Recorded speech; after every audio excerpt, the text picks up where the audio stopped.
Bueno, te vas a presentar. Como los oyentes estarán intuyendo, Juan Diego, eres de Colombia, ¿verdad?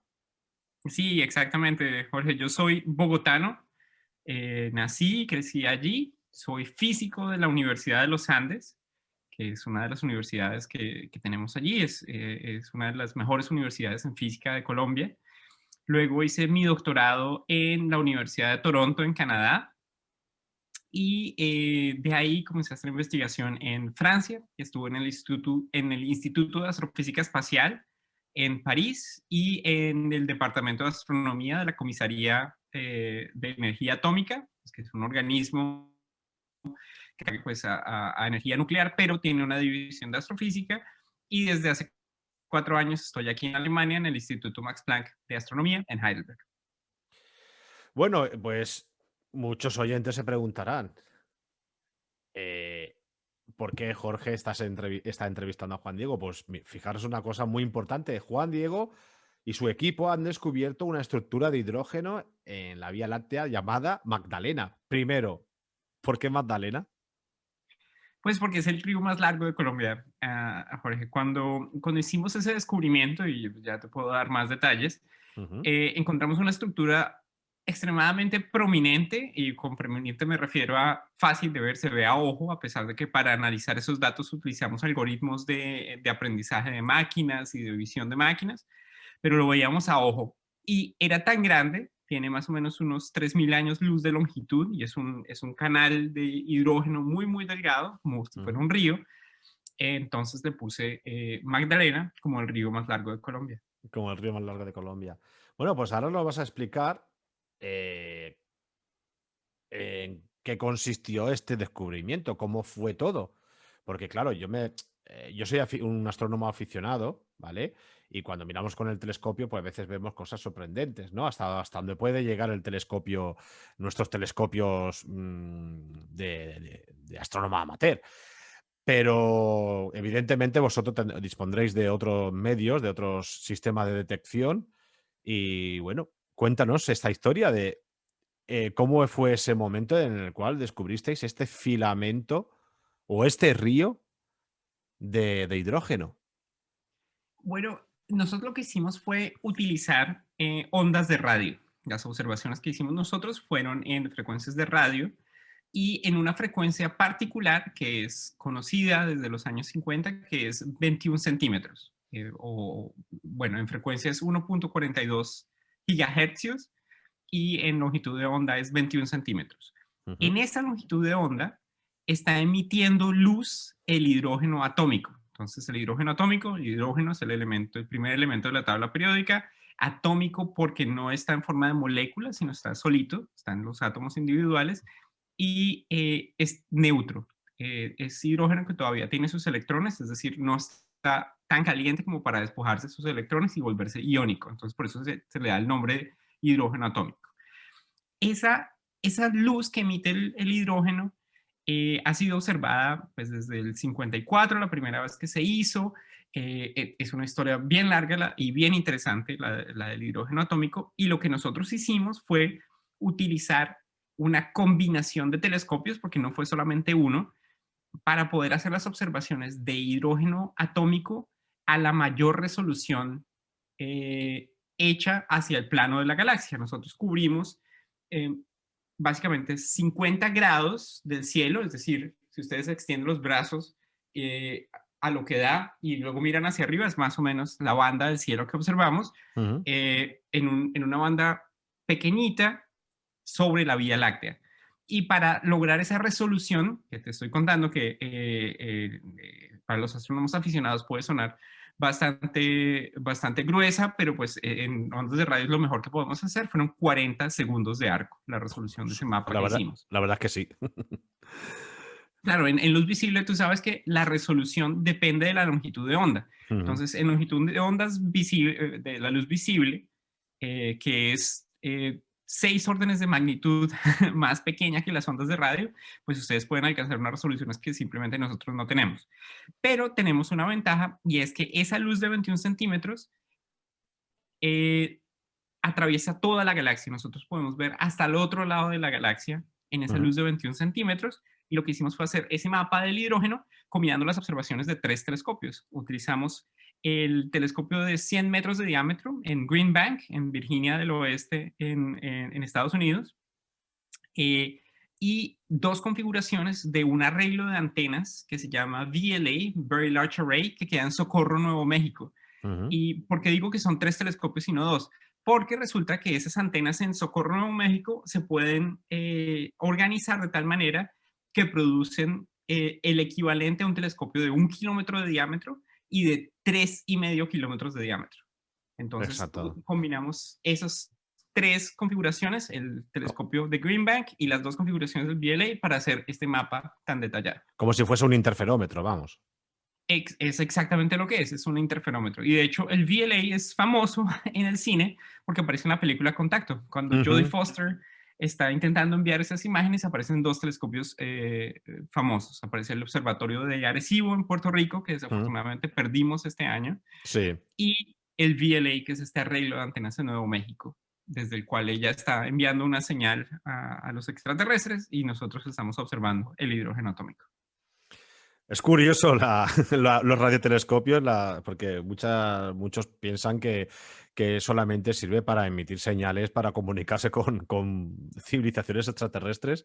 Yo tengo grandes amigos que han trabajado muchos años, por ejemplo, en la NASA en Madrid. Y los radiotelescopios no solamente sirven para recibir señales de radio, mm, por ejemplo, para detectar los filamentos estos de hidrógeno, sino también para emitir señales a naves espaciales. O sea, tienen mucha funcionalidad, no solamente se dedican para una cosa, sino para varias. Pero bueno, esto es otro tema que, que de Pero otro. es muy interesante porque, de hecho, cuando te estaba contando eso de la historia de la línea de detección, Ujú, de la detección del hidrógeno atómico, resulta que fue a través de antenas de detección que se transformaron en antenas de comunicación y después se transformaron otra vez en antenas de detección. sí. Y la gran parte de los telescopios más famosos del siglo XX funcionan así. El telescopio Parkes en Australia, que es uno de los telescopios de un plato más grandes del mundo y ciertamente uno de los más grandes en el hemisferio sur, era una antena de señales para enviar comunicación a las misiones Apolo. Ujujú, Y después, obviamente, se reconvirtió y se puede cambiar el recibidor pues para generar eso. Y ahora mismo, y me voy a anticipar un poco, parte de los proyectos que se tienen para el futuro, pues para la observación de radio, es reconvertir muchas de las antenas del sistema Intelsat, que es un sistema que se usaba para comunicaciones en los 70 y los 60, ya no se usa, pero las antenas están ahí y simplemente se pueden reconvertir en radiotelescopios que van a ser parte de la red del radiotelescopio más grande de la Tierra, que esperamos que entre en línea en los siguientes años. ujú. Bueno, pues ahora vamos a volver al descubrimiento. Primero, ¿cómo se formó este filamento? Si se sabe cómo se formó. Y luego la segunda pregunta sobre esto es, ¿por qué es tan importante este descubrimiento? Bueno, entonces te los voy a responder en el orden invertido porque es más sencillo, porque la verdad es que no sabemos muy bien cómo se formó este filamento. Entonces, el hidrógeno atómico es la materia prima a partir de la cual se hacen estrellas. El 90% de los átomos del Sol son hidrógeno y de hecho es el combustible que utiliza para generar las reacciones nucleares en su interior que producen la energía del Sol. Ujú, El 60% de tú y yo y todos los oyentes es átomos de hidrógeno. 60% de los átomos que componen un ser humano son hidrógeno. Entonces, cuando nosotros vemos el hidrógeno atómico, lo que estamos viendo es las primeras etapas de la materia que se va a formar en nubes, que luego colapsan, luego forman estrellas y sistemas solares. Entonces estamos viendo como si fuera la prehistoria de sistemas solares como el nuestro. Estamos viendo la etapa primordial, como la sopa primigenia de donde salen sistemas solares. Entonces, ¿por qué es importante? Porque resulta que hace una diferencia cómo está organizado ese gas, la dinámica de ese gas primigenio, como esa materia prima, no es lo mismo si estuvieran nubes esféricas, por ejemplo. Si estuvieran nubes esféricas, el problema estaría resuelto, porque una nube esférica pues colapsa gravitacionalmente y ¡pum! Ya tenemos la estrella. Resulta que Magdalena tiene unas 100.000 masas solares, es decir, tiene la capacidad para formar 100.000 soles, Sí. pero no los está formando. Y es parte de uno de los misterios de la Vía Láctea, y es por qué no está formando estrellas más eficientemente. Cuando ustedes ven las estrellas en luz visible, deberían haber eh, 100 estrellas nuevas cada año, y en realidad estamos viendo solamente una estrella nueva cada año. Es decir, el proceso de formación de estrellas que pasa de ese gas que es difuso relativamente, pues para estándares de una estrella, a convertirse en una estrella es muy ineficiente. Entonces, al encontrar una estructura como Magdalena, lo que estamos encontrando es un fósil de esa etapa primigenia de formación de estrellas. Por eso es importante y porque es enorme. Eh, Magdalena tiene 3.000 años luz de longitud, y eso lo hace una de las estructuras coherentes, y coherente quiere decir pues que está pegada, que sea como un río, efectivamente es un objeto en 3 dimensiones, es una de las estructuras coherentes más grandes de la galaxia, y no sabemos cómo se formó, tenemos teorías, pero el hecho que primero la veamos un poquito debajo de la galaxia, y cuando digo un poquito debajo de la galaxia, está 500 años luz debajo de la galaxia, es decir, está bien abajo de la galaxia. Y segundo, uno esperaría que, por ejemplo, si está cayendo material hacia la galaxia, pues que los filamentos que uno encuentre pues sean verticales, que sean como la lluvia que está cayendo. En este caso, el efecto de la gravedad sería la gravedad de toda la galaxia, de todo el plano galáctico. Y el filamento Magdalena es paralelo al plano de la galaxia, y no sabemos cómo llegó ahí, no sabemos si es el remanente de algún brazo en espiral, no sabemos si es una galaxia satélite, sabemos que es puro hidrógeno, sabemos que no tiene moléculas, y no lo podemos ver en luz visible porque está muy lejos, está casi a 45.000 años luz de la Tierra, está del otro lado de la galaxia. Bueno, ahora sí que me has dejado de piedra cuando me estás diciendo que habéis podido detectar un objeto de 3.000 años luz, me has dicho, de longitud más o menos, al otro lado de la galaxia. Exactamente, ¿Cómo os quedaste, exactamente. cómo os quedaste cuando pudiste detectar este objeto? Pues mira que, pues te voy a ser franco, cuando lo observamos, entonces ya te voy a contar cómo salió esto a la luz.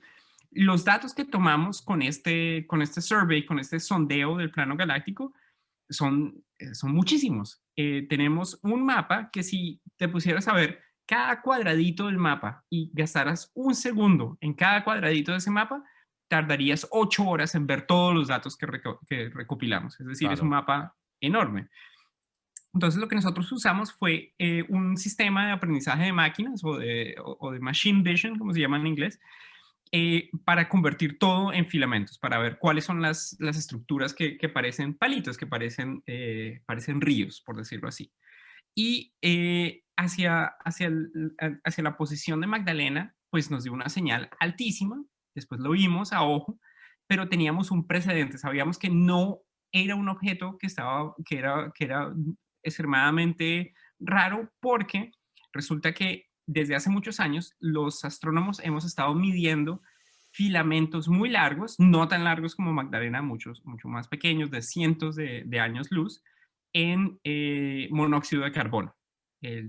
Hemos identificado estructuras que llaman filamentos moleculares gigantes. Esas estructuras estaban ahí, entonces no era sorprendente, era sorprendente que existieran también en hidrógeno atómico, y resulta que en enero de este año, los científicos de la Universidad de Harvard, algunos de los cuales también son parte de ese estudio, habían descubierto una estructura que se llama la onda de Radcliffe, que es Ujú. una estructura de unos 300 años luz en la cercanía del Sol. Es una estructura elongada también, no es hidrógeno atómico, es dióxido de carbono, y resulta que no sabemos si Magdalena es como la onda de Radcliffe, no sabemos si Magdalena es como los filamentos moleculares gigantes, pero sabemos que es una estructura larguísima y está lejísimos y es parte de la galaxia.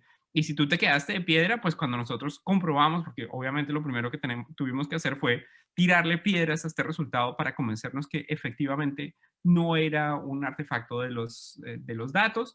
Para eso utilizamos las observaciones del observatorio observatorio de Arecibo, la gente de Arecibo nos ayudó mucho, y efectivamente está ahí, no tiene monóxido de carbono, está muy lejos, el polvo interestelar no nos dejaría verlo a través de, pues, de todo el polvo que está en la galaxia. Entonces, así fue que lo vimos del otro lado y pues nos quedamos de piedra, pero comenzamos a buscar más y solamente es el primero de muchos que encontramos, pero realmente es el más prominente. La verdad es que es súper interesante todo lo que estás explicando.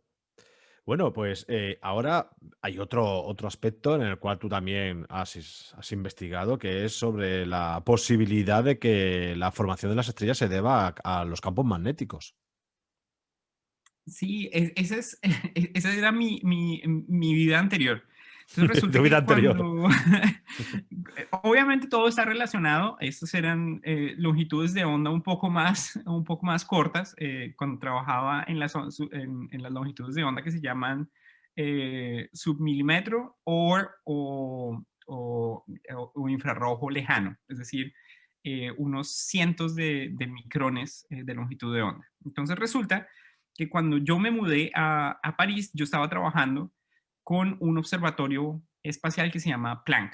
Ujú, Planck es un observatorio que midió todo el cielo en longitudes de onda de radio y de infrarrojo lejano, desde un punto, que es el segundo punto lagrangiano entre la órbita de la Tierra y la órbita de Marte. ujú. Entonces, Planck, que fue lanzado en el 2009 y estuvo funcionando hasta el 2013, hizo el mapa más detallado de todo el cielo, porque Planck podía ver todo el cielo, en esas longitudes de onda. Y en particular, Planck iba a medir las ondas gravitacionales primordiales del Big Bang. Entonces, no sé si tú seguiste las noticias, pero antes de que se hallaron las ondas gravitacionales que se vieron con LIGO, se estaba buscando, y se están buscando todavía, ondas gravitacionales que vengan directamente del Big Bang, Ujú. que expliquen, por ejemplo, por qué el cielo es tan homogéneo. Las teorías que tenemos actualmente no explican, por ejemplo, por qué más allá de la galaxia, más allá de las galaxias cercanas, el cielo es relativamente homogéneo en todas las direcciones, sin estar casualmente conectado. O sea, dos puntos opuestos en el firmamento no pueden haber estado conectados si la expansión del universo los devolviera a estar en la misma posición. Tuvo que haber algún momento en que esa expansión se tuvo que haber acelerado muchísimo para que un sitio del cielo sepa y tenga información del otro. Entonces, ese era el objetivo de Planck, pero a mí no me mandaron a Planck a hacer eso. Resulta que para observar esa radiación de fondo de microondas, esa radiación fósil del Big Bang, hay que primero quitar de en medio toda la radiación o toda la luz que proviene de nuestra galaxia. En este caso es radiación que viene de los electrones libres que están en la galaxia, radiación de sincrotrón, y la emisión del polvo interestelar. El polvo interestelar que tanto molesta a ustedes, los astrónomos en frecuencias de luz visible, porque el polvo interestelar se ve como si fueran nubes que oscurecen Sí. las estrellas, no dejan ver más allá. Resulta que ese polvo está brillando en luz del infrarrojo lejano y al medirlo con Planck, nosotros vimos esa emisión y Planck además tenía una capacidad más que no había tenido ningún otro satélite antes y era medir polarización. Y entonces Planck hizo, para hacerte la historia que ya es larga, va a ser un poquito más corta, Planck hizo las primeras mediciones del campo magnético interestelar en el plano del cielo, en todo el cielo. Entonces, ese fue el mapa que llegó a mi escritorio y que tuvimos que analizar, de nuevo como un producto intermedio que los cosmólogos querían simplemente deshacerse para hacer su análisis de ondas gravitacionales primordiales. Y entonces lo que yo hice fue estudiar el efecto de ese campo magnético en la formación de estrellas, porque como te había dicho, la formación de estrellas es un proceso extremadamente ineficiente, entonces hay que echarle la culpa a alguien. Y uno de los culpables que puede estar ahí ya está menos de moda, pero sí sigue siendo importante, es el campo magnético. Interesantísimo, la verdad. Bueno, también estoy leyendo ahora un artículo del Espectador, periódico digital, en el cual habla, así capturaron la primera imagen del objeto más misterioso del universo, que es un agujero negro, y en el cual tú estás narrando este momento. Cuéntanos cómo fue esa imagen. La primera vez Es, que se captura un agujero negro, la primera vez que tenemos una imagen de un agujero negro. pues me encanta que menciones esto porque ese es, también es parte de mi vida. Yo hago divulgación científica a través del Espectador, que era el mismo periódico para el que escribía Gabriel García Márquez. Siempre ha sido mi honor poder escribir en un periódico en el que escribió él y muchos otros periodistas de Colombia.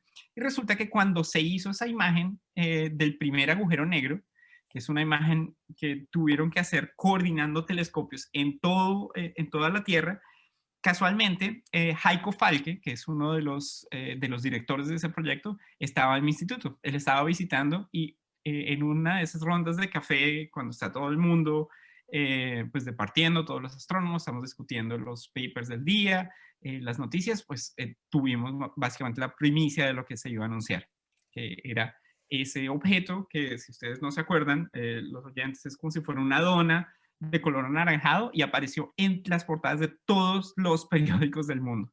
Ujú. Y entonces, bueno, yo tenía la primicia y pues teníamos la oportunidad de anunciarlo en El Espectador. Y algo que siempre me ha molestado un poco de la forma en que se reportan las noticias de ciencia es que entramos en ciertas narrativas que se repiten, ¿no? Entonces, por ejemplo, una de las narrativas que se repiten es lo terrible que son los agujeros negros, que se pueden comer todo lo que está alrededor, que pueden, son sitios donde se rompen las leyes de la física y tal vez porque no estaba de acuerdo con esa narrativa, cambié un poco la metáfora. Siempre la metáfora es como si fuera un pozo sin fondo. Y utilicé una metáfora un poco distinta que viene de un haiku japonés. Y entonces dije, los agujeros negros son lugares que no tienen fondo, como el corazón de una madre. Ujú. Y con esa metáfora, pues primero se introduce el hecho que el agujero negro es algo que escapa la comprensión de los humanos. Y segundo, que pues que vale la pena comprender. Y bueno, ya teniendo, teniendo ya esa metáfora, ya me meto un poco más en la parte técnica de ese descubrimiento, porque tuvo que coordinar un montón de observatorios, entre ellos uno en España, el observatorio de IRAM en la Sierra Nevada de Granada, fue uno de los Sí. que estuvo involucrado directamente. Observatorios en Chile, hasta en Antártica, observatorios que tuvieron que hacer esa detección. Pero la noticia y lo que está detrás de ese artículo, que por supuesto pueden encontrar en mis redes sociales, en @JuanDiegoSoler en Twitter, es, es eso. Realmente nos enteramos antes de que se diera la noticia. Pero realmente lo que vemos en esta fotografía no es el interior del agujero negro, evidentemente, es el horizonte de sucesos, porque eh, es un agujero negro, es lo que tú dices, se traga todo, se traga la luz, se traga todo. Sí, Y exactamente. este donut que podemos ver, esta especie de donut naranja, es realmente la estructura o todo lo que rodea este agujero, ¿no? Sí, exactamente, es lo que está rodeando el agujero. Sin embargo, no es exactamente lo que está rodeando el agujero, sino es lo que está rodeando el agujero visto con los efectos ópticos que produce el agujero. Es decir, es como si vieras ese donut, pero a través de un lente. Eso Ujú. hace que en esa imagen que se ve en ese donut, no solamente estás viendo el frente del agujero, sino estás viendo la parte de atrás también. Porque el agujero negro tiene tanta gravedad o tiene tanta masa que desvía la luz y puedes ver hasta lo que está detrás del agujero negro. Entonces terminas viendo una proyección de toda la masa que está alrededor, incluso la que está escondida detrás, proyectada hacia el frente, precisamente porque los rayos de luz a través de los cuales lo vemos no van en línea recta, sino están siendo doblados, y en este caso doblados extremadamente por ese agujero negro. Entonces, si ustedes quieren hacer el experimento en la casa, lo que pueden hacer es tomar una esfera de cristal, esto no es una esfera de cristal, pero pueden probarlo, y la ponen encima de una luz brillante, y van a Ujú. ver que ese lente, esa esfera de cristal va a generar un montón de curvas que se llaman en óptica cáusticas, que predicen exactamente cómo se ve ese agujero negro, y eso fue exactamente lo que se vio. Entonces no es solamente un donut como si fuera algo que está rodeando, no es como si fueran los anillos de Saturno, sino realmente es una proyección de toda la luz de la materia que está alrededor del agujero negro, incluso detrás de él. Una pregunta muy recurrente, sobre todo con los niños, es qué hay dentro de un agujero negro. Y si hablamos un poquito de ciencia ficción, en la película de Interestelar Gargantúa, el protagonista se mete dentro de Gargantúa y bueno, comienza una serie de sucesos extraños, ¿no? ¿Cómo te imaginas tú cómo es un agujero negro? Hay que liberar un poco la mente para dejar tu aspecto científico y vamos a liberar un poco la mente, la imaginación. ¿Cómo te lo imaginas? No, pues el interior de un agujero negro, como lo pintan en Interestelar, es exactamente lo que nos queramos imaginar, porque nadie sabe qué es lo que está sucediendo en el interior de un agujero negro. El agujero negro tiene una capacidad que es extremadamente paradójica y de hecho cuando le dieron el premio Nobel a Roger Penrose, que Ujú, fue pues, por describir la física de los agujeros negros, el agujero negro tiene una particularidad y es que el agujero negro es un elemento de orden en un universo que tiende al desorden. ujú. Obviamente no lo dijo en esos términos, lo dijo en términos de entropía, pero el agujero negro está organizando un montón de materia que de otra forma estaría por ahí volando y flotando y en un estado casi que de desorden. El agujero negro es como si ustedes estuvieran reuniendo los trozos de una taza que se acaba de romper y lo volvieran a poner. Es un sitio donde el tiempo parece correr en la dirección opuesta.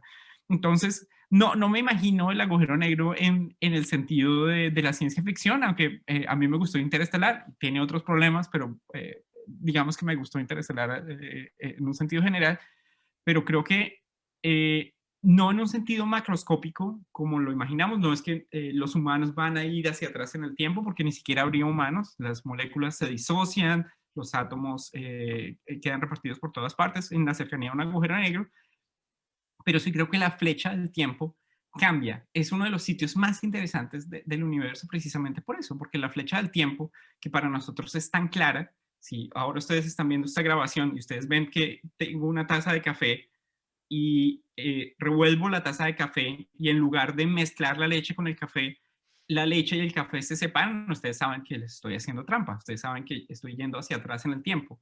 Resulta que esa percepción de la dirección de la flecha del tiempo en un agujero negro se rompe, no se sabe hacia dónde es adelante y es hacia atrás. Por eso es absolutamente fascinante lo que puede pasar ahí. Yo es que me estoy imaginando, yo soy muy libre pensador en este sentido. Me puedo imaginar el momento antes del Big Bang, que es una especie de agujero, macro agujero negro, que hizo que se comprimiera de tal manera, como una estrella de neutrones, pero un evento muy diferente al que conocemos hasta ahora y que colapsó, se hizo muy pequeño, pero muy masivo, y al explotar formó el Big Bang. Es que, claro, ¿cómo explicamos todo esto? Porque es otra pregunta muy recurrente. Yo me dedico también a la divulgación, pero sobre todo con niños, y es una de las preguntas recurrentes. ¿Qué había antes del Big Bang? Y cómo les explico yo a estos niños qué había antes del Big Bang, porque es súper complicado. Y se me ocurren cosas así locas, ¿no? Que no tienen nada que ver con la realidad, pero bueno, quién sabe. No, pero mira que en medio, pues la respuesta simple es no sabemos, que también es Claro, una respuesta válida. Muchas veces, pues no sabemos qué había antes del Big Bang. Es como, y la forma perfecta de imaginárselo es, tú sabes qué había antes de que tú nacieras. Cuando le preguntas a un niño, pues no, ni idea. claro. Exactamente, es lo mismo que en el universo. O sea, esto es Mm, nuestra prehistoria, no sabemos qué había. Lo que es interesante es cómo ponerle observaciones a esa hipótesis que estás lanzando, que es una hipótesis que es bastante aceptada y es que probablemente cuando condensas tanta materia puedes estar produciendo un estado que sea el estado previo a un Big Bang. Entonces, ujú. ¿cómo se mediría eso? Eso es lo que pone a rascarse la cabeza a todos los físicos teóricos, porque en últimas las ideas son interesantes, pero las ideas son baratas sin observaciones. Entonces, Claro. ¿cuál es la observación precisa que tienes que hacer, por ejemplo, para determinar que de ahí va a salir un universo? Entonces, probablemente viendo un agujero negro no lo vas a ver porque hasta ahora está acumulando la masa, pero a lo mejor en la estructura a gran escala del universo hay direcciones preferenciales del espacio que Mm. indiquen lugares en los que ya se haya dado esa liberación de materia que produjo un Big Bang. Entonces, imagínate que es como si tuvieras un trozo de tela que estás estirando, y es así como nos imaginamos que se está estirando el universo. Imagínate que haya una rasgadura en la tela y se comienza a abrir por ahí. ese es el tipo de indicaciones que nos podrían señalar que efectivamente se pueden producir otros universos y que hay direcciones preferenciales en el espacio y allá abre todo un mundo nuevo de observaciones posibles. Entonces, la pregunta no es interesante, no es que había antes del Big Bang, sino cómo podemos llegar a medir el Mm, estado que existía antes del Big Bang. claro. Y ahí, mejor dicho, le tienes que invitar cañas a todos los, los astrónomos que conozcas porque es un problema muy difícil y no ha tenido solución todavía. Antes has hablado del corazón de la madre y está tan metido ya en aspectos filosóficos para poder explicar un tema científico, físico. Y a mí me pasó lo mismo justamente con lo que estamos hablando ahora, intentar explicar qué había antes del Big Bang, porque no tenía explicación. Y yo les hablaba de la nada, pues que no había nada antes del Big Bang, hasta lo que sabemos hoy en día, ¿no? Y claro, me preguntaban que qué era la nada. Digo, madre mía, ¿y cómo le digo yo a estos niños que qué es la nada? Porque, por ejemplo, en la historia, en la novela de la historia interminable, en Sudamérica, la historia sin fin, se habla de la nada y recuerdo que el Comerrocas le decía, bueno, uno de los duendes y tal le preguntaban, ¿pero qué, la nada qué es un agujero? Y dice, no, un agujero es algo. O sea, ¿tú cómo explicas la nada, no? Desde el punto de vista filosófico a los niños. Madre mía, tú no sabes aquel día, aquel día me quería morir, porque es que los niños tienen son científicos en potencia, porque Sí, claro. de una pregunta te sacan 5.000 preguntas y a ver cuál es más difícil de contestar. Acabé agotado aquel día, ¿eh? A mí me pasó cuando yo estaba en Toronto, parte del oficio de los estudiantes graduados en Toronto es hacer tours públicos de astronomía. Entonces nosotros teníamos que recibir a mucha gente, alcanzábamos a tener 300, 400 personas en los tours públicos de astronomía que iban a una charla y después iban al planetario a hacer unas observaciones o teníamos también un pequeño domo donde podíamos proyectar cosas, pero en general había tanta gente que necesitábamos tener como cabinas pequeñas donde la gente se acercaba y teníamos la cabina de pregúntele a un astrónomo.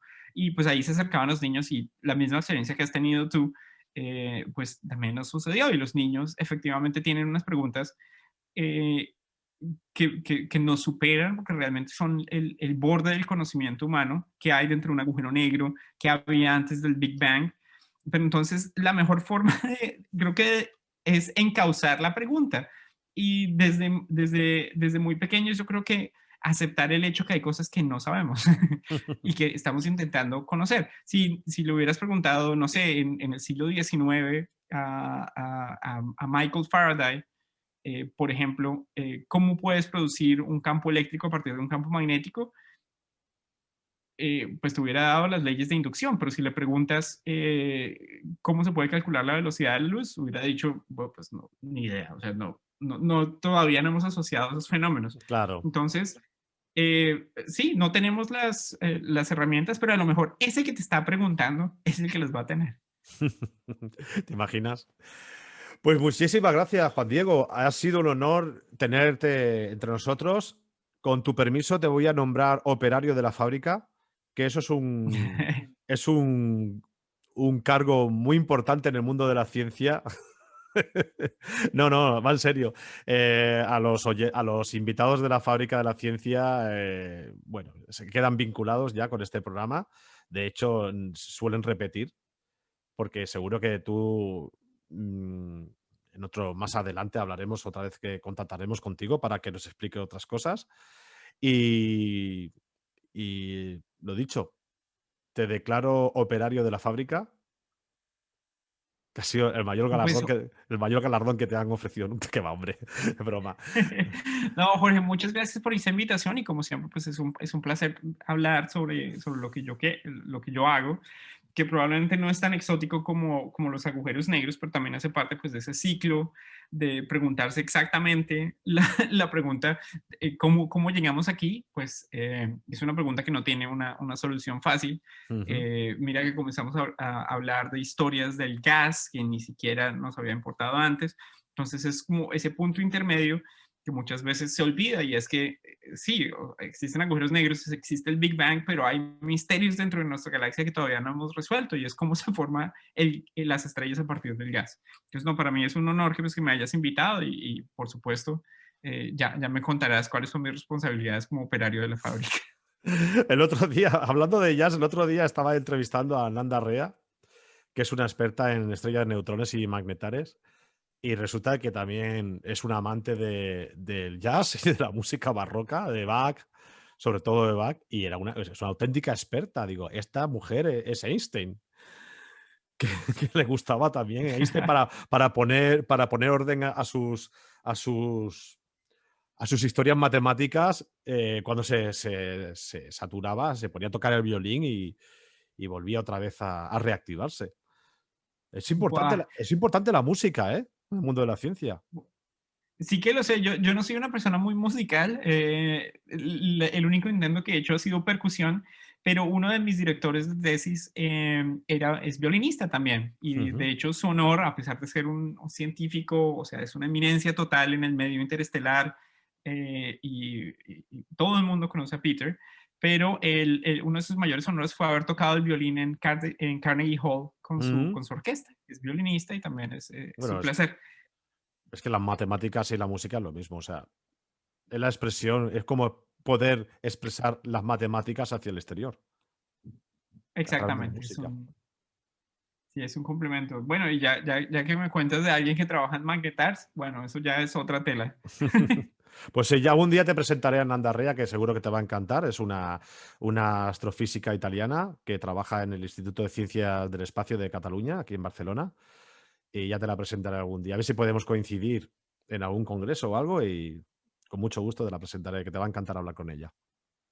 Vale, súper. Jorge, muchísimas gracias por esta invitación y a tus oyentes, si quieren seguir esta conversación, me pueden seguir en Twitter, en @Juan Diego Soler, Ujú. en Facebook, en Astro Soler o buscan mi nombre y pues ahí ya nos vinculamos a la conversación y pues muchas gracias de nuevo. Gracias a ti. Un saludo. Vale, hasta luego. Buenos días, queridos amigos de la Fábrica de la Ciencia. Hoy con nosotros tenemos de nuevo a nuestra amiga colaboradora María Arribes, Neferchiti. Muy buenos días, María. Hola, ¿qué tal? Muchas gracias por invitarme. A ti por acceder a la invitación.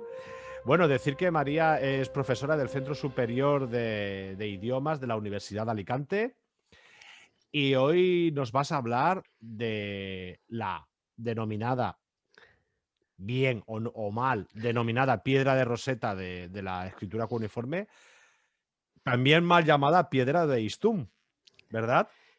Así es. Bueno, mal llamada y no, la llamamos piedra de Beistún, pero Ujú. deberemos empezar diciendo que ni es piedra ni es Beistún. Por eso, Ya empezamos bueno, bien con María, empezamos muy bien. Sigue, sigue. bueno, la llamamos piedra por la traducción del inglés, porque nos Ujú, ha llegado noticia de este monumento a través del inglés. Fue un inglés el primero en traerlo a nuestro mundo occidental.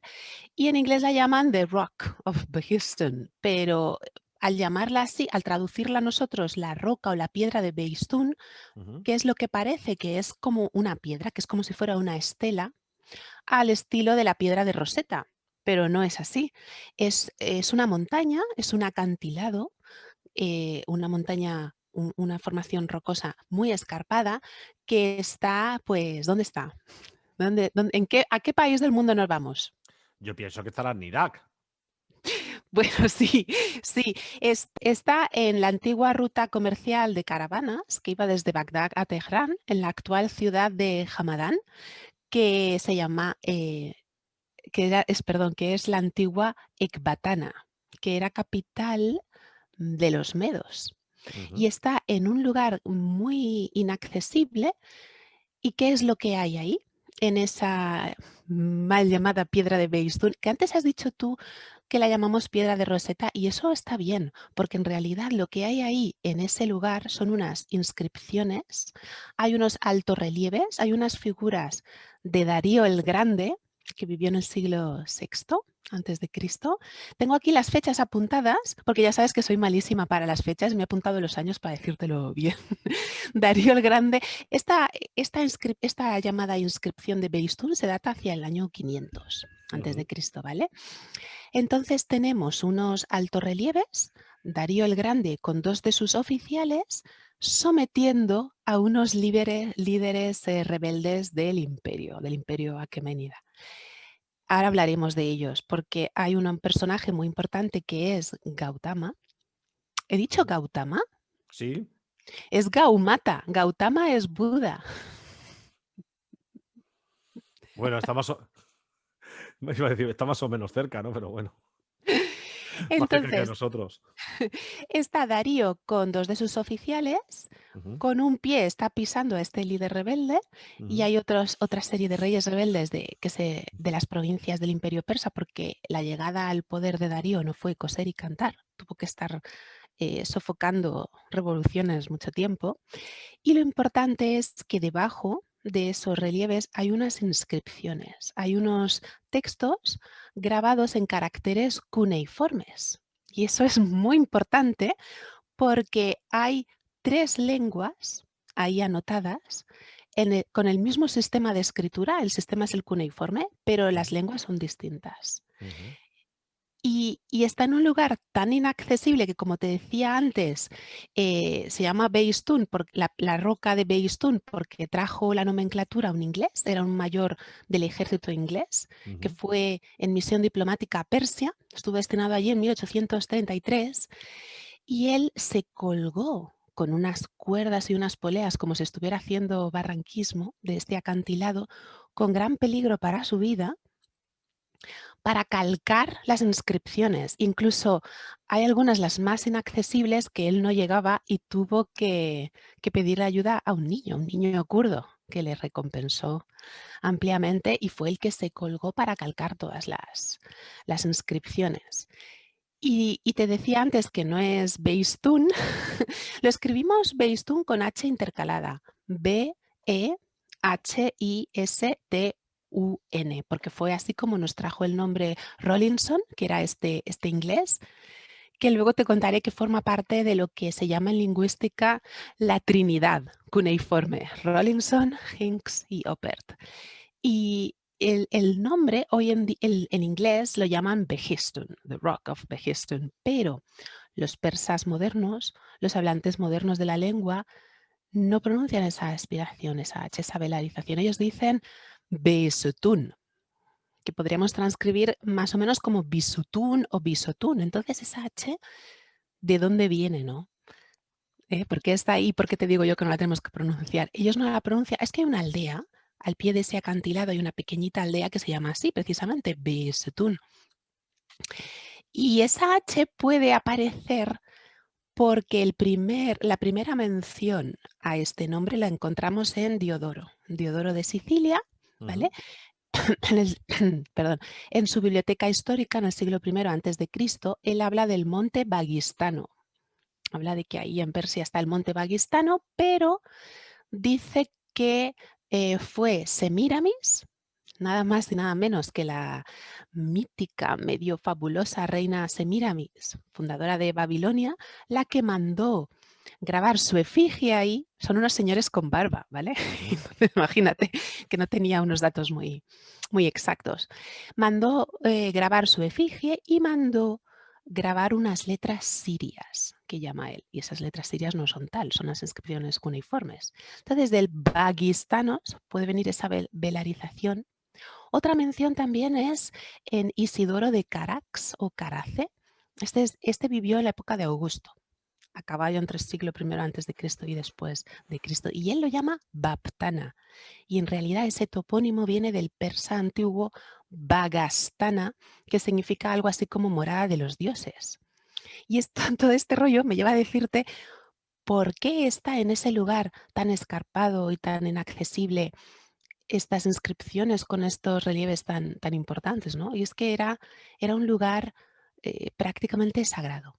En primer lugar, hay unas fuentes de agua cristalina en la cima de la montaña y era una parada obligatoria de cada ejército que ha marchado desde Persia hasta Babilonia. parada obligatoria para descansar, para brevar a las bestias. Entonces, Darío quiso mandar un mensaje, que es el texto que está ahí inscrito, a todo el imperio. Un mensaje en el que él narraba sus hazañas y su valentía y sus proezas al sofocar todas esas rebeliones del imperio y hacerse subir al trono con legitimidad. Porque él mandó grabar, ese texto lo mandó grabar en 3 lenguas, que son las que están ahí anotadas en esas inscripciones cuneiformes. En persa antiguo, que era su lengua, en elamita y en acadio babilonio, porque eran partes del imperio. Entonces Darío quería que ese mensaje llegara a todos los confines de su imperio aqueménida y por eso escogió este lugar tan característico que tardamos mucho tiempo en llegar a él y en descifrar lo que ahí ponía. Pero, ¿tú sabes quién fue la primera persona que vio unas inscripciones en caracteres cuneiformes? Pues no lo sé. Me suena que fue Fue un español. un español, un fraile podía ser. Hubo O un un embajador, rabino. un rabino. Las Así. dos cosas, las dos cosas. Ujú. La persona de la que te iba a hablar era el embajador don García de Silva y Figueroa, embajador del rey Felipe III de España en Persia. Te voy a decir la fecha, 1616 me parece, pero espérate que lo compruebo, que ya sabes que con las fechas... A ver, 1618, casi, ¿eh? Casi, casi. 1618. Este don García de Silva fue embajador, como te digo, de Felipe III en Persia, en la corte de Abbas el Grande, del imperio safánida. Ujú, Y él, en las ruinas de Shiraz, él reconoció ahí la ciudad de Persépolis. ujú. Persépolis En el es actual la... Irán. En el actual Irán. Exactamente. Es la capital de Darío, la Ujú, capital aqueménida de Darío. La primera capital del imperio aqueménida fue Pasargada. Esa fue construida por Ciro II el Grande, que es donde está su tumba, en ese montículo tan ujú. famoso. Entonces, este hombre, en las ruinas de Shiraz, él identificó que aquello era Persépolis. ¿Y por qué podía pensar que era Persépolis? Porque nos han llegado las descripciones de Persépolis, nos han llegado por las fuentes clásicas, que él había leído, precisamente Diodoro de Sicilia, como te decía antes, del siglo I antes de Cristo, Plutarco, también ya del siglo I Ujú. de nuestra era, pero sobre todo Quinto Curcio Rufio. Quinto Curcio Rufo, perdón. Él es famoso por escribir la biografía de Alejandro Magno, que ya sabes que conquistó y destruyó parcialmente Persépolis. Tengo Ujú, la fecha, 330 y algo, 331. ujú, Entonces, don García de Silva fue la primera persona en ver estos extraños caracteres y los describió como letras místicas, como algo místico y maravilloso. Decía que no se parecía en nada a lo que él había visto antes. Tengo aquí una cita que te quiero leer de una de sus cartas, de sus informes al rey. ujú, Dice, los caracteres se ven con claridad a pesar de su antigüedad y las letras son muy extrañas. No son ni caldeas, ni hebreas, ni griegas, ni árabes y ni se parecen a ninguna escritura conocida, ni que haya existido jamás. Son triangulares y mira qué descripción más bonita, que eso te va a gustar a ti, en forma de pequeña pirámide u obelisco. ujú. Todas iguales y solo varían en su posición y agrupación. Y fíjate que esto es muy importante porque establecer las diferencias entre los grupos de caracteres fue uno de los factores que ayudó a los lingüistas a descifrar las lenguas que había ahí escritas, a conocer que había lenguas diferentes por la Ujú. manera en la que se combinaban esas pequeñas pirámides. Sí. Pero bueno, él no fue quien le dio el nombre de cuneiforme, eso lo veremos después, eso fue ya en 1700. Y antes me comentabas algo de un fraile, ¿verdad? ¿A que te Ujú. sonaba que habíamos hablado de eso Sí. alguna vez? Porque tanto Botero el escritor, el orientalista, no No, el no era pintor, el pintor. tanto Botero como Kramer, ellos cuentan la historia del rabino de Tudela, también español, del siglo XII, que fue a visitar a la comunidad judía de Mosul y allí encontró las ruinas de Nínive y vio unos ladrillos con unos caracteres incisos. Entonces cuenta la leyenda que él se trajo un ladrillo de estos a España y fue el primer documento cuneiforme que tuvimos. Aunque parece históricamente comprobado que el que se trajo ese ladrillo fue una persona que tú también conoces, porque también has investigado al respecto, es Pietro della Valle. Ujú. Él visitó Persépolis en 1621, como ves me apunto las fechas. Hizo los primeros dibujos, pero no se publicaron hasta 1650 y algo, 1657 creo que es. Entonces él lo que cogió fue caracteres al azar. En Persépolis, no estamos hablando de Behistún todavía, sino de las inscripciones que hay en Persépolis. Él vio aquellos caracteres y copió 5. Jorge cogió 5 y los trajo al mundo. Es decir, mirad lo que hay ahí. Pero claro, cogió 5 caracteres al azar. Es como si tú y yo ahora cogemos un texto en japonés Sí. que no podemos comprender y copiamos caracteres al azar sin saber si son parte de una palabra, si es de una, de otra, si, Ujú. ¿sabes? Entonces, pero fue de los primeros documentos que se dibujaron, que se trajeron a Europa. Él los describió como 2 tipos de figuras de tecito, uno piramidal y otro angular, más fino y alargado, que se combinan. Todavía no tenemos la palabra cuneiforme, pero sí que tenemos esa descripción de pirámides, de triángulos. Y atención, porque él dijo, fue el primero en aventurar que eso era una escritura que se escribía de izquierda a derecha. Nada más y nada menos. Interesante, sí. ¿Y sabes por qué? Por la forma de las líneas, porque la parte izquierda comenzaban siempre de manera pareja, las líneas. Como Ujú. nosotros cuando escribimos, ya escribimos a mano, al empezar la línea siempre pongo un poco más de cuidado, pero al terminar se dio cuenta de que a veces caía más arriba o caía más abajo. Entonces parecía que ese final era la derecha, como que cuando terminas de escribir una línea y no siempre vas al mismo punto exactamente. Vale. Y sí, te voy a ir contando un poco la historia de estas inscripciones de Persépolis, que fueron las que dieron la clave para luego Behistún, para luego desentrañar el misterio de las inscripciones de Behistún. O sea que no, Después, que esta evolución, a diferencia quizás del Antiguo Egipto, de la escritura del Antiguo Egipto, esta evolución llevaba muchos siglos de recorrido. sí, y no fue tan espectacular porque los caracteres cuneiformes no son tan bellos, por así decirlo, como los jeroglíficos, no tienen esta aura misteriosa. Esto fue muy lento y con muchas personas que trabajaron poco a poco, por fases, por etapas, y no se hubiera podido conseguir descifrar sin el trabajo particular de cada uno de estos investigadores. Vale. Entonces, te quería decir que después de Pietro, los dibujos que tengo que citar son de 1626.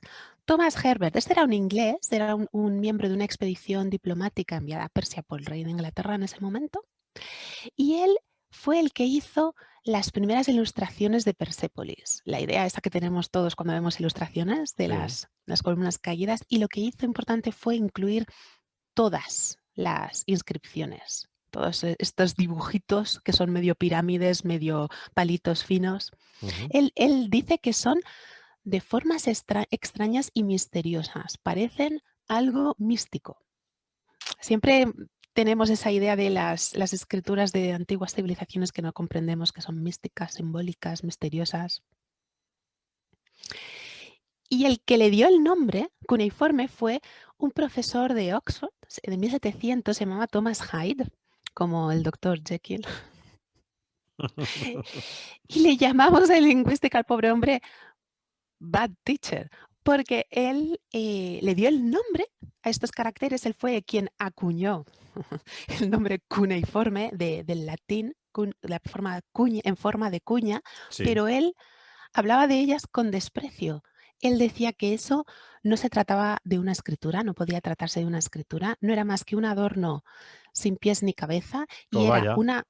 es que fíjate, llegó a decir que era una absoluta pérdida de tiempo intentar averiguar si ahí había algo escrito o no. Muy bien. Pero fue el que le dio el nombre, ¿eh? ¿Qué te parece? Sí, porque qué lástima, ¿no? Que el que le pone nombre al niño resulta que luego no lo quiere. No lo quiere, no. Sin embargo, él era un orientalista muy importante y escribía tratados sobre literatura persa, pero bueno. Bueno. 1712. Ves que me apunta toda la fecha lo primero, ¿eh? Un alemán, vamos a un alemán ahora que era médico. Se llamaba Engelbert Kempfer. Era médico, era estos grandes exploradores, ¿no? De épocas pasadas que eran hombres, como decíamos antes, que decíamos, De es un hombre del Renacimiento. Renacimiento. Hacían de También porque todo, tenía ¿no? un poder adquisitivo que no lo tenía a lo También, mejor. también, exacto. Poder adquisitivo, tiempo.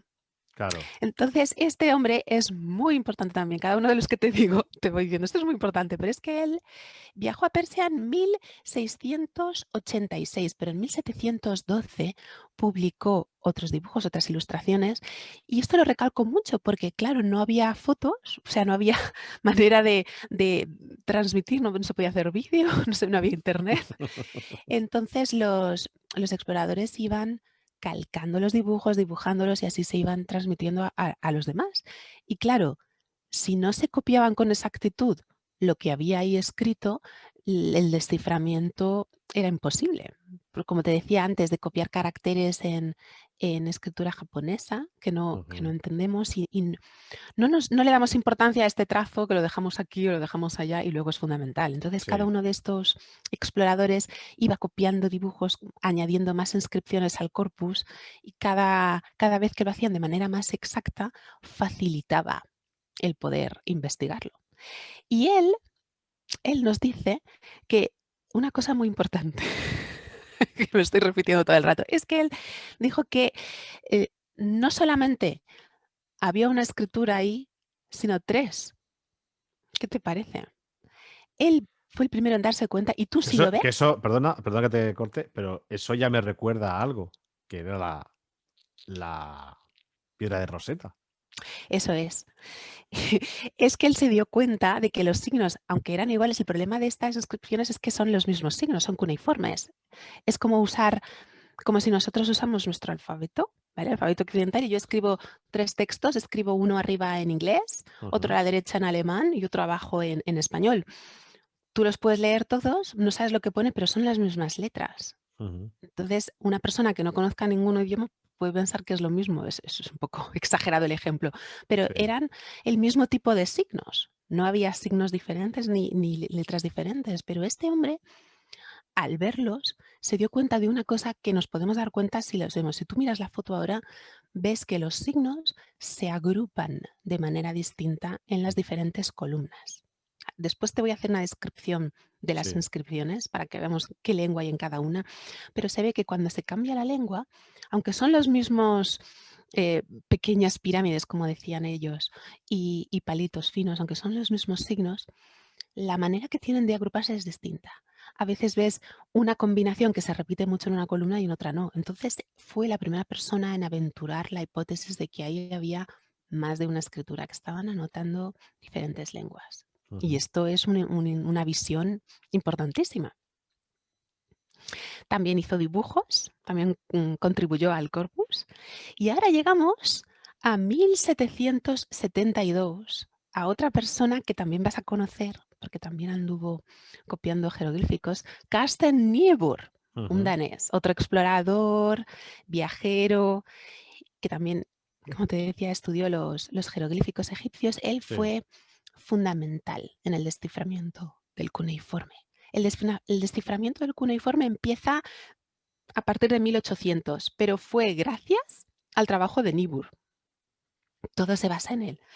Él confirmó la hipótesis de esa escritura de izquierda a derecha, Ujú. que luego esto fue ratificado por Sassy, Silvestre de Sassy, el orientalista francés, muy importante porque fue profesor de Champollion, nada más y nada Ujú. menos. Él fue descifrador del persa sasánida en 1787. No te quejarás de todas las fechas que te estoy diciendo con exactitud que me ha apuntado La para hablar verdad, contigo. la verdad que te has currado mucho la entrevista, cosa que yo no hago. Es que si no me apunto las fechas, luego se me olvida. Fíjate, soy Sí. profesora, pero yo en Bueno, clase siempre hablo el siglo XVIII. suele pasar porque yo cuando tengo que hablar de historia, me preguntan los alumnos ¿pero de qué año es? Digo, ostras, pues ya te lo diré porque no tengo ni idea. O sea, Claro, sé que es del siglo siglo tal, XVIII. pero siglo XVIII, pero bueno, siglo XVIII tiene muchos años, ¿no? Ahí 100 está, años. ahí está. Pero Pero mira, bueno. me lo he apuntado todo. Tengo aquí un guión con todos los años puestos. Entonces, Carsten Niebuhr, te digo que fue importantísimo, fue el primero que empezó a aislar los signos y clasificarlos. ¿Ya qué te suena eso? ¿A quién te suena? ¿Perdón? Al grande de grandes de las Ah, gramáticas egipcias. Gardiner. Exacto. No hizo un trabajo como el de Gardiner, ¿vale? Pero él empezó a aislar los signos y a agruparlos según la manera que tenían de combinarse, porque esos triangulitos van cambiando de posición y ahí cambia también el número de palitos. Estoy hablando así muy simplemente, pero que algo que parece evidente y obvio ahora que sabemos cómo funciona, en estos momentos era una revolución. Ujú. Y suyos son de Niebuhr, suyos son los mejores dibujos, tanto de las inscripciones como de las ruinas de Persépolis. Ujú. O sea que le debemos mucho a Niebuhr. Y seguimos con Persépolis y ahora te voy a hablar de otro alemán, ¿vale? Ya casi llegamos a Porque Beistún. hasta ahora, no, exacto, lo que te iba a decir, hasta ahora nos centramos en Persepolis, pero todavía no hemos llegado a Sí. Begistun. Es que el poder desentrañar qué lenguas y qué escrituras había ahí en la piedra de Beistún fue posible gracias al trabajo de todas estas personas que estuvieron trabajando en Persépolis antes. Sobre todo por los divisores de palabras, que es justo lo que te voy a contar ahora, que esto es fascinante. Como decíamos antes, si son signos que no conocemos, pongamos Claro, por el caso de la escritura japonesa, yo veo diferentes caracteres y que para mí son dibujitos. Son claro. líneas aquí, líneas allá, pero yo no sé si está todo junto y no hay comas ni puntos, yo no sé dónde empieza una palabra, porque Ujú. tampoco es posible que cada línea sea una frase distinta. ¿Cómo puedo descifrar una lengua si no sé dónde empieza y dónde termina cada palabra? No sé cuál es la unidad mínima, ¿no? Entonces, este hombre, Grotefend, Georg No. Friedrich Grotefend, que le llamamos así, ¿vale? Que le Por llamáis, casa. coloquialmente le llamáis así, ¿no? Le llamamos Grotefend. Es un nombre, ¿no? Pero que no lo pronunciamos así a la alemana. Él fue el que propuso los divisores de palabras. Y ya te digo, si tú ahora coges el texto y lo ves, las inscripciones de Persépolis, porque en Beistún los divisores de palabras tienen otra forma, no son Ujú. exactamente iguales, ¿eh? Para hacer nuestra vida más emocionante. Entonces, si tú ahora coges las inscripciones que te digo, perdón, de Persépolis, ves que hay unos signos, son como una cuña, o sea, la típica hendidura del cálamo, el triangulito con el palo, un poquito en vertical y girado un poquito hacia la izquierda. Entonces, Ujú. esos son divisores de palabras.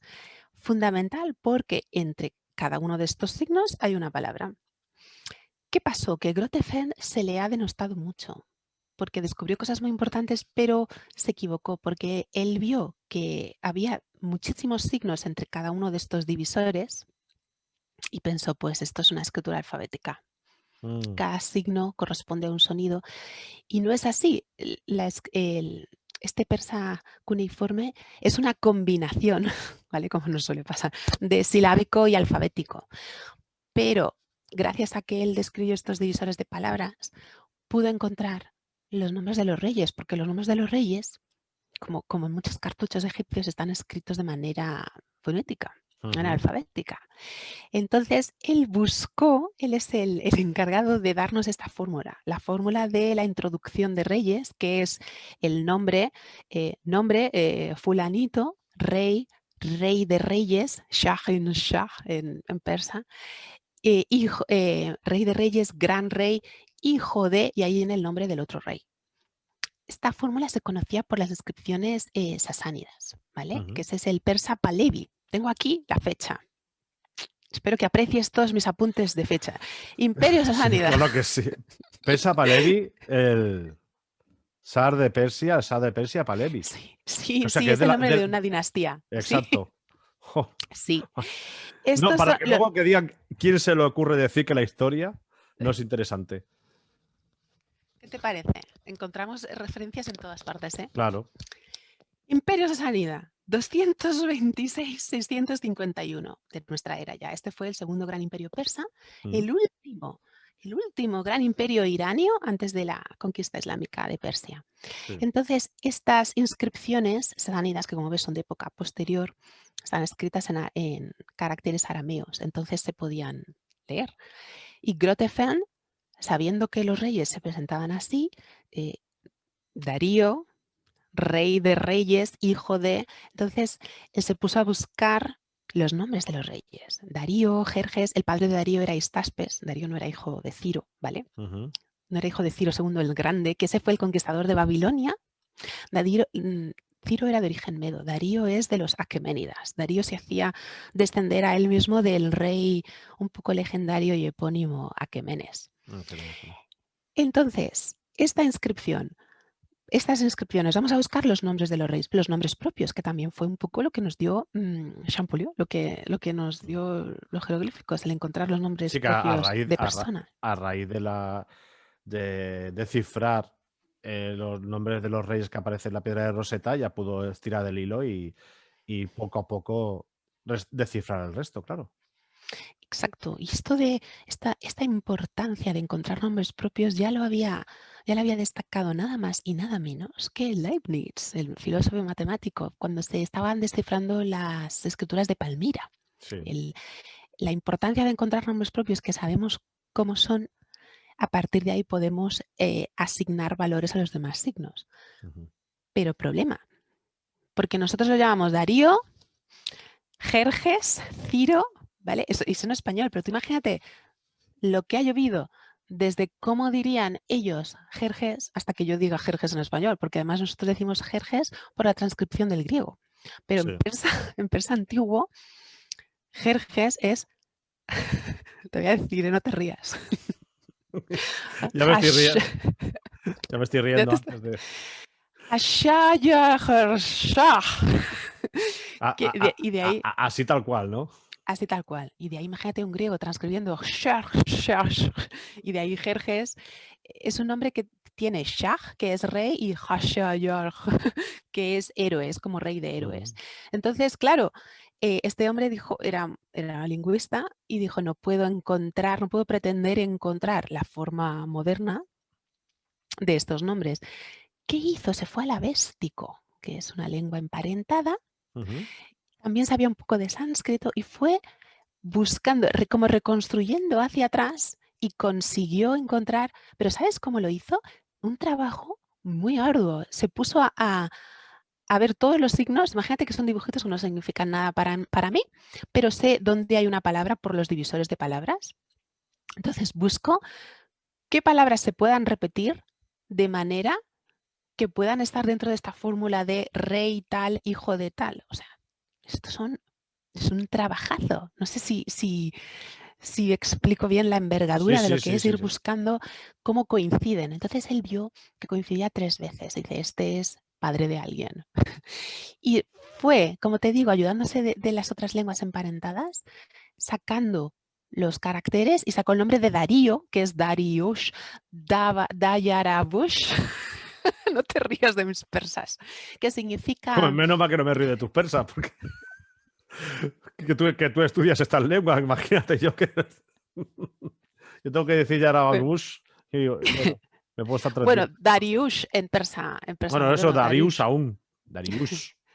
Entonces Qué sacó mal pronuncias, ¿eh? No pronuncias bien, ¿eh? Eso ya, no te- sacó la fórmula. La fórmula era, te voy a decir exactamente, es Darío, el gran rey, rey de reyes, hijo de Histaspes, un aqueménida. Entonces Ese hijo de consiguió... Histaspes, ¿estaríamos hablando de un nisbado?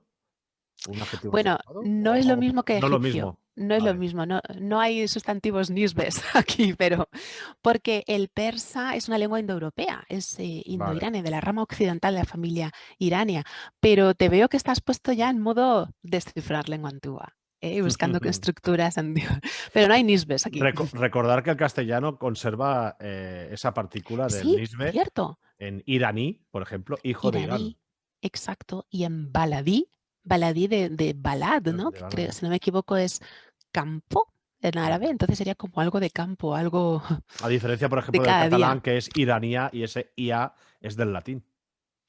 Sí, ahí nosotros hemos mantenido ese nisbe árabe, ¿no? Ujú. Sí, es verdad, sí. Interesante. Bueno, Entonces, rey de reyes, rey de todos los reinos, hijo de Histaspes, una quemenida. Entonces, como ves, todo este rollo que te contaba hasta aquí fue la manera de ir descifrando esos caracteres cuneiformes de las inscripciones de Persépolis, hasta que llegamos ya a la segunda parte del 19 a Henry Creswick Rawlinson. Rawlinson, este es como el Champollion del Champollion. cuneiforme. Es lo que te decía antes de la trinidad cuneiforme, Rawlinson, Hinks Ujú. y Oppert. Este era un mayor, como te digo, del ejército británico, pero no. Él estudió en una escuela privada en Ealing, en este barrio tan rico de Londres, pero no Ujú. fue a la universidad. O sea, él tenía una formación clásica antigua, destacó como atleta, como soldado, vamos, el prototipo del intelectual victoriano. Ujú. Y él fue destinado a Persia en 1833, ¿vale? Llegó a ser asesor Ya, tú del tranquila gobernador. que los oyentes te van a perdonar si tienes algún lapsus con No, con es las que muchas fechas, veces me pasa que estoy porque hablando y digo, que- siglo. quizá lo menos importante son las fechas, con todo lo que estás explicando que es súper interesante, lo menos importante serán las fechas, pero tú no te preocupes por eso. Gracias, Jorge, qué interlocutor más bueno eres. Pero es que a veces digo, y me dicen mis amigos, pues apúntate la fecha, que no te cuesta nada apuntarte el año. Vale. Eso no son amigos. Bueno, pues fue asesor del gobernador del Kurdistán, como te decía antes, que se colgó con cuerdas para conseguir calcar esas Ujú. inscripciones. Le pagó a un niño para que le ayudara a copiar las más inaccesibles. Y tengo aquí 1847, cuando ya tuvo el corpus completo, todo copiado. Las inscripciones de Darío, perdón, los altorrelieves de Darío, sus oficiales, los rebeldes el texto que había debajo. Ujú. Y ya con todo el corpus completo, se dedicó al desciframiento, pero ya partiendo del trabajo de todos estos anteriores que hemos ido comentando. Vale. Te quiero describir Oye, las pero, inscripciones. pero antes, por favor, antes me gustaría que expliques una cosa que seguro que a todos nosotros nos estaremos preguntando, ¿no?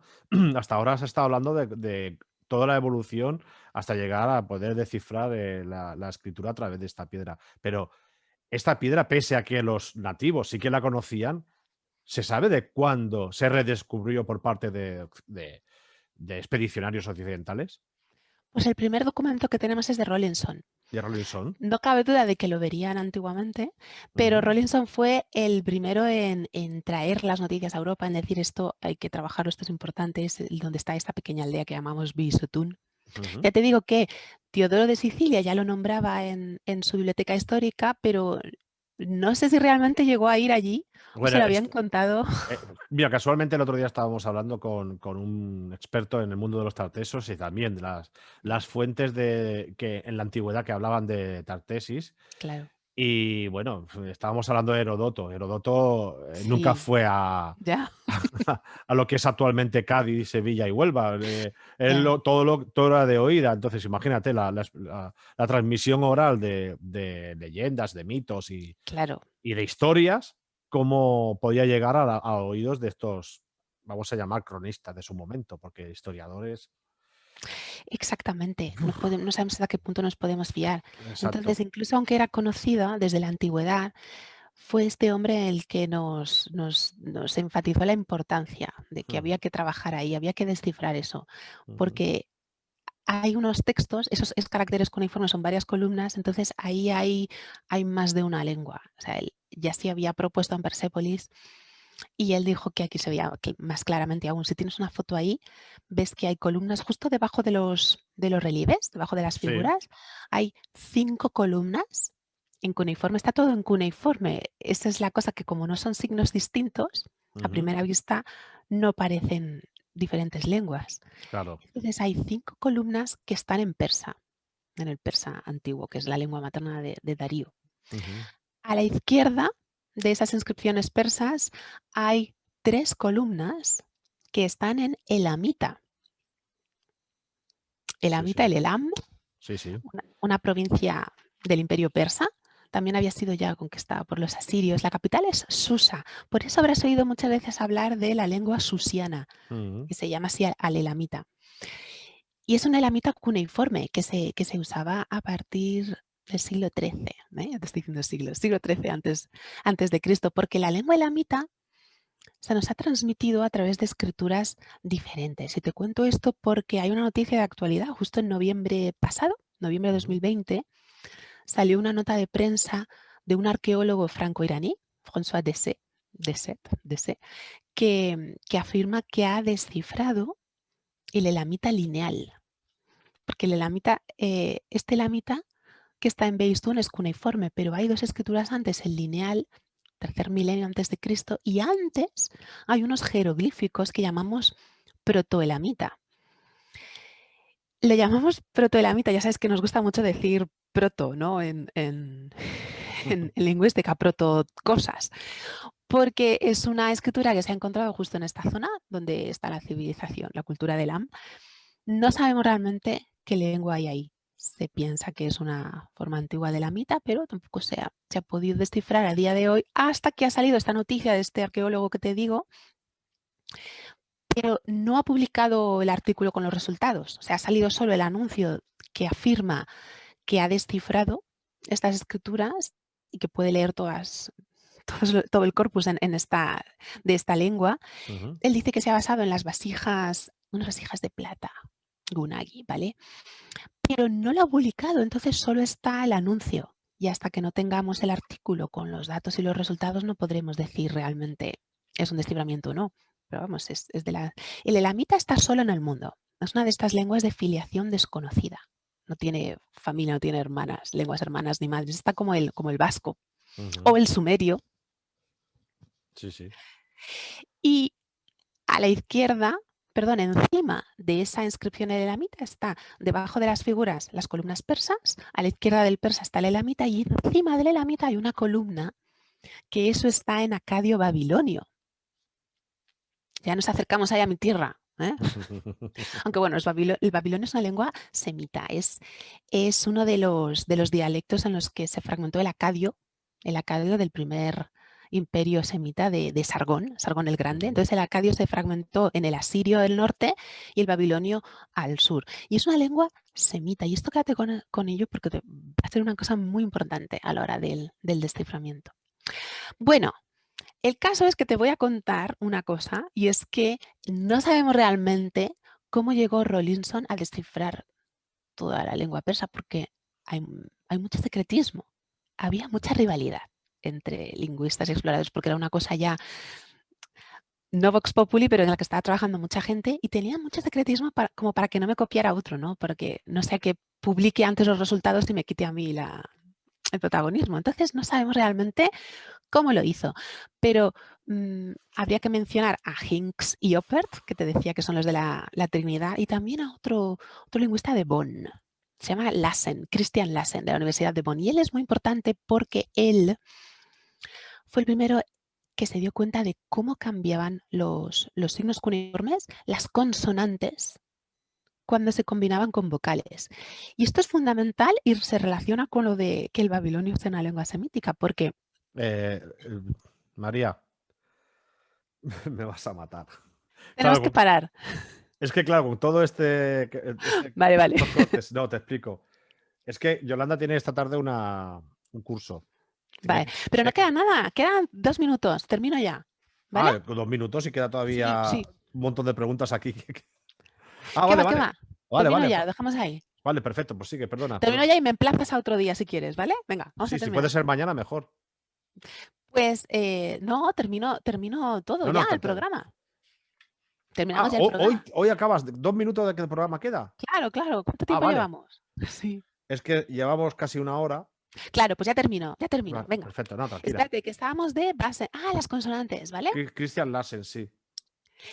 Pues como te decía, Christian Lassen se dio cuenta de cómo cambiaban los signos cuneiformes en las sílabas con las vocales, es decir, las consonantes cambiaban su forma según el timbre de la vocal a la que acompañaban. Y claro, eso es gente que se ha quedado un poco en el recuerdo, que no se mencionan, que nos quedamos con el nombre de Rawlinson, pero bueno, son dignos de mencionar.